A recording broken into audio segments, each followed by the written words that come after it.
So we're gonna move on to the next question, and I see lots of your questions coming in. I promise we'll get to some of those here.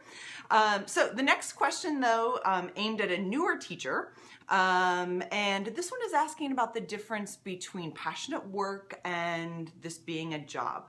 He writes, "Dear Sarah, my son teaches high school English literature. This fall, he'll be teaching seniors for the first time.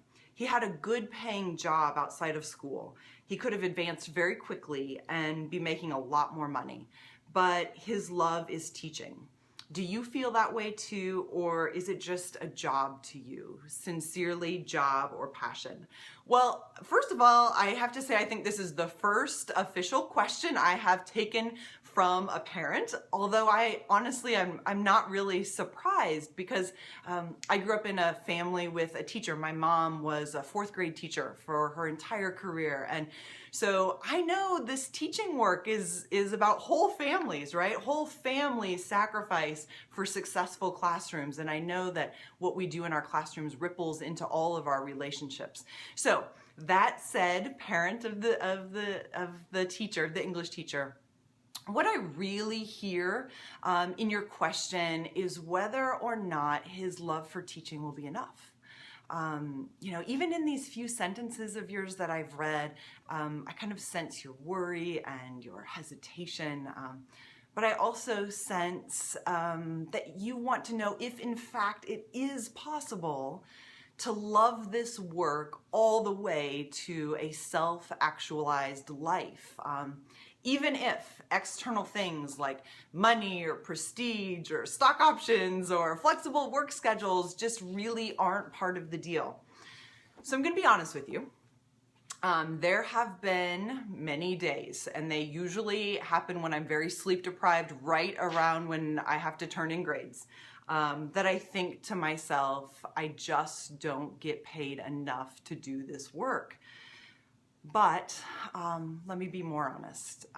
I forget those moments when I have a student who gets it. I forget those moments when, a student turns in a project or a paper or says something in class that just absolutely blows me away, or when they come back after college and they tell me that I made a difference. So the best way to support your son is to ask him to tell you those stories, right? To help remind him that even if those days aren't here yet, they're going to come. So to your question, do I love teaching or is it just a job? Yes, I love teaching. Yes, I would be proud if any of my children became teachers. Yes, it is fundamentally who I am. So with that, let's take a second to pop in and see some of the comments and some of the questions that you are sending in. So I'm going to take this question from Sin. She asks, how would you start a new year with possibly students you had a year before? She says, since I had them during a whole school year, I feel they feel comfortable with me. And she's wondering how to start that. So first of all, thank you for the question. I think it's a wonderful question.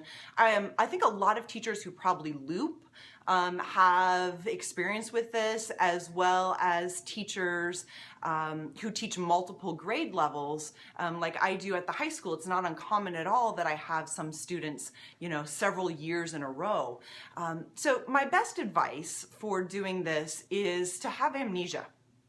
I think having a little amnesia as a teacher is really important because we need to be able to always start over. We need to make sure our kids are always moving, right? They're always growing. So we have to be able to forget some of the things that they did that maybe were not wonderful the year before.